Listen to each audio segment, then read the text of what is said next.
चर्चा को आगे बढ़ाते हैं।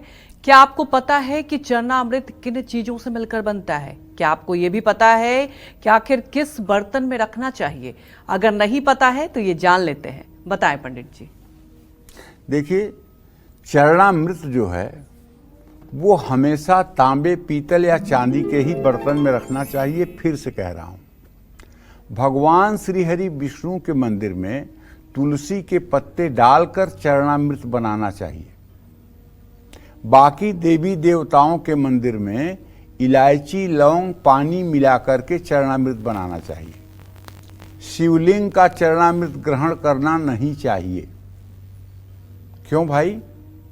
इतना रेडिएशन होता है शिवलिंग में कि अगर वो चरणामृत आप ग्रहण करेंगे तो आप बर्दाश्त नहीं कर पाएंगे। शिवलिंग का जो चरणामृत होता है उसका अपने ऊपर छिड़काव करना चाहिए। शिवलिंग का चरणामृत कभी पान नहीं करना चाहिए, क्योंकि वो संभालने की आपकी शक्ति नहीं है।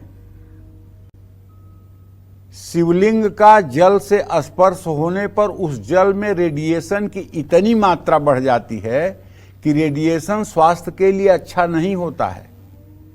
जितने ज्योतिर्लिंग हैं भारत में, 12 ज्योतिर्लिंग हैं, उन ज्योतिर्लिंगों के 12 किलोमीटर की परिधि में उनका रेडिएशन छाया रहता है। ये अनुभव करने वालों का विषय है। इसलिए शिवालय में जब भी आप भगवान शिव का अभिषेक करें तो उस जल को रोप करके, उस जल को लेकर के पान करने की कोशिश ना करें, बल्कि उसको जहां आप छिड़क देंगे वहां जैसे अग्नि सोने को शुद्ध कर देती है, उसी तरह से भगवान शिव का जो चरणोदक है, भगवान शिव का जो चरणामृत है, वो पाप ताप को नष्ट करने वाला है। लेकिन उसे ग्रहण नहीं करना चाहिए, बल्कि उसका छिड़काव करना चाहिए। ये बात अच्छी तरह से समझ लेना चाहिए। चाहे आपके घर में नर्मदेश्वर शिवलिंग हैं, चाहे आपके घर में पारे के शिवलिंग हैं, चाहे आपके घर में स्फटिक के शिवलिंग हैं, और चाहे कहीं आप मंदिर में शिवलिंग की स्थापना हुई है, वहाँ ही ये पूजा कर रहे हैं, तो वहाँ भी इससे बचना चाहिए।